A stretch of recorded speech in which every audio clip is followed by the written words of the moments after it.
This is breaking news from NBC 12. Welcome to this NBC 12 special report. We are interrupting regular programming here this afternoon to bring you a very important update on the investigation into the death of Henrico man Irvo Otieno. Dinwiddie prosecutors released the surveillance video that the family wants all of us to see. We want to prepare you though. This video may be considered graphic. It may be hard for some of you to watch, but we want to explain why we're sharing it with you today. Yeah, so once news broke that prosecutors were going to release this video, our management team at NBC 12 had lengthy discussions about whether or not to air this. And please know that these decisions were not taken lightly. So after hearing the desires of the Otieno family, we felt sharing this video was very important for you as citizens of Central Virginia to see for yourself what happened the day he died. And for transparency, the court released hours of footage. So we at NBC 12 have edited this video down to the critical moments for you to see what transpired between Irvo, the 7 Henrico deputies charged in the case, as well as the 3 employees of Central State Hospital who are all charged. Seeking the truth and holding officials accountable are what we try to do here for their decisions. It's at the core of NBC 12. It is our promise to you to always seek the truth in our reporting in balance with transparency. Before we play that video, we do want to play the 911 call from inside the hospital. So you have time right now to get children or anyone who you don't want to see this video out of the room. We need an emergency, what do you call this again? An EMS here in Central State Hospital. It's in Petersburg, Virginia. So the patient is a new admission. So we're still in the admission unit. And then he's very aggressive. So, what building? Building 39, it's a maximum security unit. So they're doing a CPR right now, and there's no pulse anymore. Is the patient aggressive or is he not? No, he used to be aggressive, right? So they're trying to put him in restraint. Then eventually he's no longer breathing. Are they doing CPR? Yes, they do. They're doing right now. Now we are going to play the surveillance video. A reminder that this may be disturbing to some of our viewers. It is from inside the admission room at Central State Hospital in Dinwiddie. Now be aware there is no sound because this footage is from a security camera.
And again, we want to let you know this video is edited. CPR continued for about 30 minutes after that. There have been several different versions of this video that have been out there and edited slightly different ways. So we want folks to keep that in mind as they see this video. But again, this is video the family wanted us to share with you. They felt this was important. And certainly we think about them in this moment because the fact remains there's a family out there that lost a loved one to a mental health crisis. And it's being shared in a very public way today. And it was very difficult to watch. I know it was difficult for people at home to watch that. We do want to let you know that we do have some breaking news at this moment as well. We have just learned that the grand jury met and indicted all 10 people, 7 deputies and 3 hospital workers on second-degree murder charges. And we'll continue our coverage here right now with our Macy Moores, who is live for us in Dinwiddie this afternoon with more information on that front. Macy, good afternoon. Good afternoon. I've got a lot of new developments coming in right now. I'm going to first start off by saying a grand jury has indicted all 10 suspects on second-degree murder charges. A motion to seal evidence has also been passed. Now, Wavy Jones, a security officer at Central State Hospital, was one of the 2 defendants who filed a motion earlier to seal these videos from being published. The defense says they were in disbelief that the Commonwealth attorney did not password protect the Dropbox link in her filings. We've also learned a second Henrico deputy, Brandon Rogers, was granted a $15,000 bond. The judge granted a slightly higher bond than Deputy Randy Boyer's $10,000 bond since Rogers was holding Otieno's head. Boyer was the deputy who was trying to restrain Otieno at his feet. Now the courts are currently discussing a gag order to prevent parties from talking to media outlets. It's currently happening inside court. I'm going to run back in there right now. We'll be sure to keep you updated as new information comes in. For now, live in Dinwiddie, Macy Moores, back to you.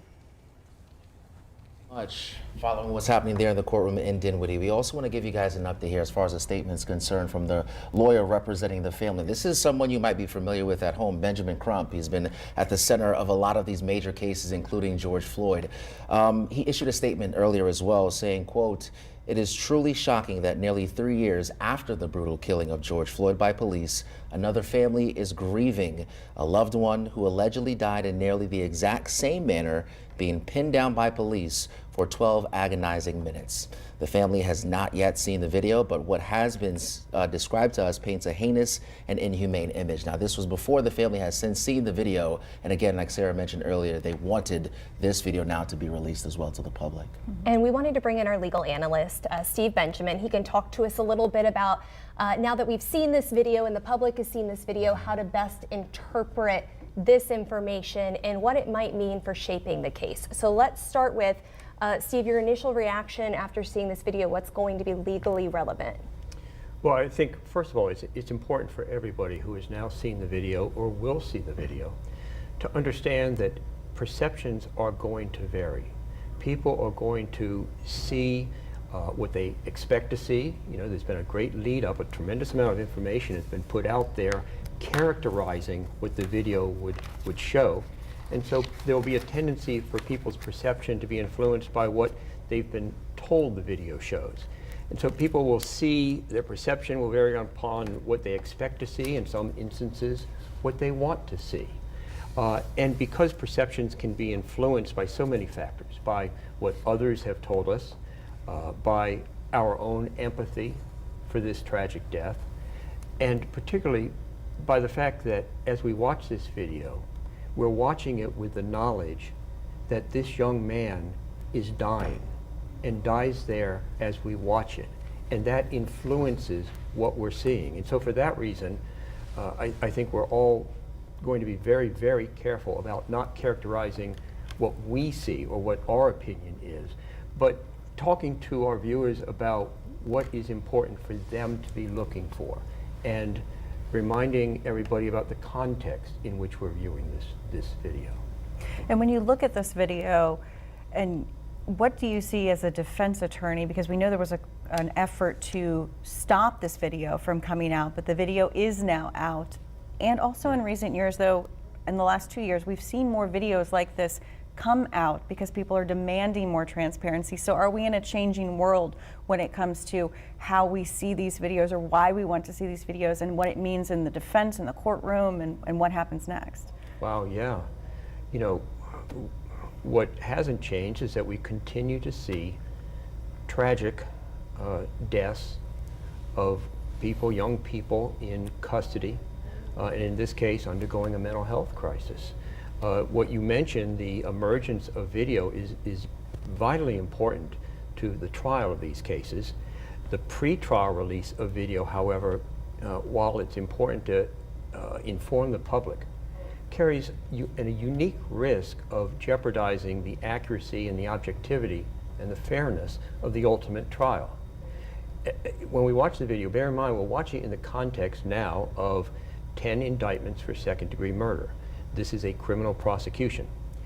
And while we all want justice, we want accountability, we want the right result, justice also requires that in striving to obtain the right result, we do it in the right way. We do it with all the procedural and constitutional safeguards that are designed to make sure that we get it right.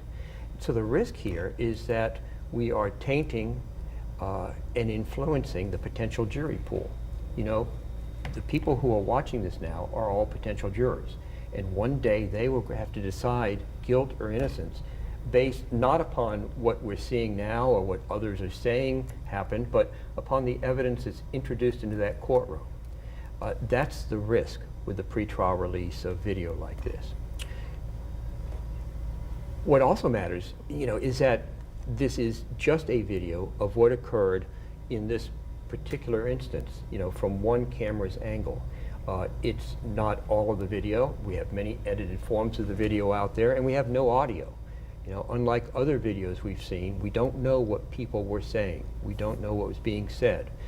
In order ultimately to arrive at a complete and an accurate determination of what occurred here, we're going to need the complete picture, if you will. We're going to need to hear evidence or testimony explaining the actions that we see in the video. We'll want to know what is the protocol for handling somebody in the midst of a mental health crisis in order to protect both them and others. We'll want to know what the training is. What training did they receive? Were they acting exactly as they were supposed to react? The number of people in attendance there, was that the appropriate number? And I think that's important because you said the protocol could determine whether they met this standard for a second-degree murder charge, right? Like, were they following the directions, or did they do something that could have caused the harm with indifference? That's a great question. And that's what I mean when I talk about context. If we watch this video and we conclude, well, they were just negligent in how they took care of this young man, negligence is enough for civil liability. We're talking here about a prosecution for second-degree murder. And so ultimately what the prosecutor will have to show is that the conduct of the people who have been charged was so likely to cause death or serious injury that it evidenced or demonstrated a complete, utter, callous disregard for human life. Think of it in terms of brutality. The question will be, was this a brutal, willful act of conduct towards this young man that was so likely to cause death that is what was going to happen? Let's talk about the grand jury, because we just learned the grand jury indicted all 10 people on second-degree murder charges. I think a lot of people at home wonder, what is a grand jury? What happens? Can you pull back the curtain a little bit to explain what happens in that room and how we get to where we are today? Only from a couple steps back, because I've never been in a grand jury room before. It's a secret, deliberative process. Grand jurors are members of the community, respected members of the community, and they receive whatever evidence the prosecution submits to them. It can often be just a summary of an investigation. We don't know, for example, whether they saw the video themselves. We don't know that.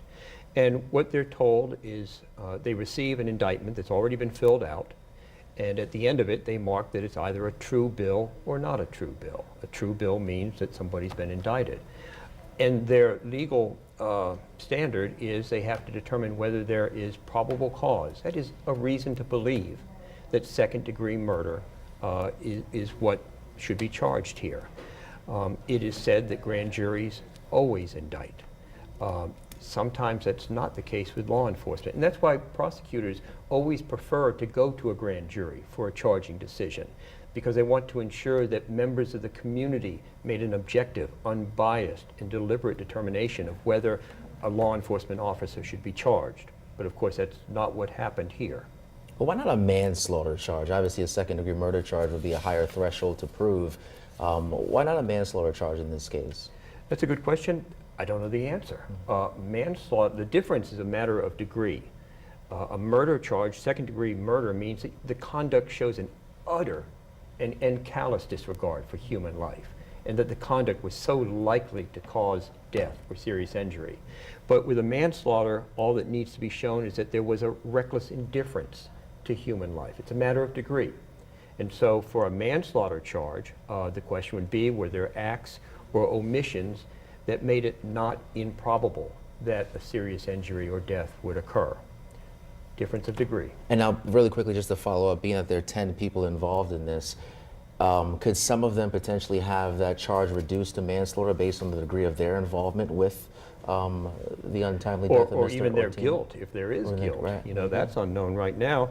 The question that will be asked is whether any particular person, if he died of asphyxiation, whether any particular person restricted his airway in any way, impaired his breathing function, whether anybody kneeled, for example, put a knee to his neck, as we're familiar with from the George Floyd situation, and whether anyone else who may not have had contact or who may not have impaired his breathing encouraged that conduct or permitted it to happen, or failed to prevent it or stop it as they witnessed that. And we don't have the audio for that video, so that's going to be hard to tell. Exactly right. It brings back that complete picture, which we are not going to have at this point. That's and right. Maybe not ever, but the completest picture we could have hopefully in court, at which point we'll maybe get a better idea of how this plays out.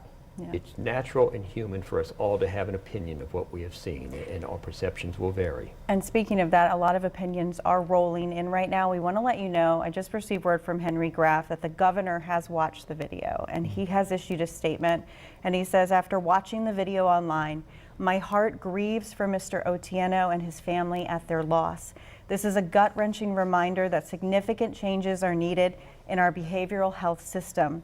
As the full investigation continues and we let the judicial process run its course, it is clear that we must press forward with my proposed aggressive transformation of our behavioral health system. So the governor weighing in on this just moments ago. And he's got some legislation sitting in the General Assembly right now that he'd like to get through to get that support for the mental health system. Yeah, that's his Right Help Right Now program. It's a 3-year program, $230 million. And again, like Sarah said, it's caught up in the General Assembly. But if it is to pass, what it would do is basically set aside $20 million for mobile crisis teams, $58 million for receiving centers, because we certainly talk about the need in the centers and where are we taking these people that are in crisis and need help, and see the proper professionals to get that help.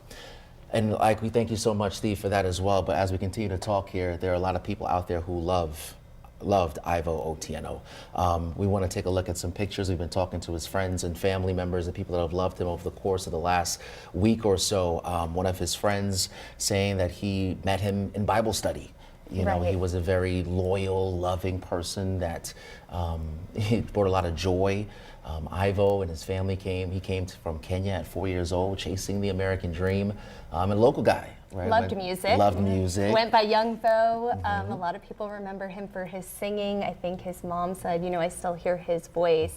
We think about his mom here a lot in this because she's really been front and center in representing the family. And as you hear the events leading up to his arrest, it's our understanding she was there as that call came in, that her son was having this mental health crisis. And it's been reported to us that she was saying, you know, go gentle on him, or she was worried about him at the time. This was her response after she had to watch the video where her son died. It was disturbing. It was traumatic. My son was tortured, to put it right. I saw the torture. There is no way that Henrico County Sheriff deputies were on him. 7 people, 7 officers on 1 man. And all this started when my son went to hospital on the 3rd. And that evening he was taken to jail, whisked from the back of the jail into the hospital. They smothered the breath out of my baby. They murdered my baby. And those are my questions. Why did they do that? Why? What right do they have to do that? Mental illness is a problem everywhere. Right here in our country, it's a problem. And after the pandemic, it's getting worse. With young children in school, young people needing help here and there. And we want to let you know that the family has issued a statement, and they are telling us that they are going to hold a press conference at 5 o'clock. They know that the video has been released and is widespread now and is playing across this country right now. And they would like to speak and have their say today as well. There are many, many pieces of this story. Obviously, we're going to have our reporters spread across the region picking up those pieces for you, helping to paint a complete picture as we continue our fair coverage of this court case and the situation moving forward. Count on our coverage throughout the day. Make sure you're following us at NBC12.com. Thank you guys for joining us for this update here. Make sure you download the NBC 12 News app. Good afternoon, and we'll see you back here for your news first at 4.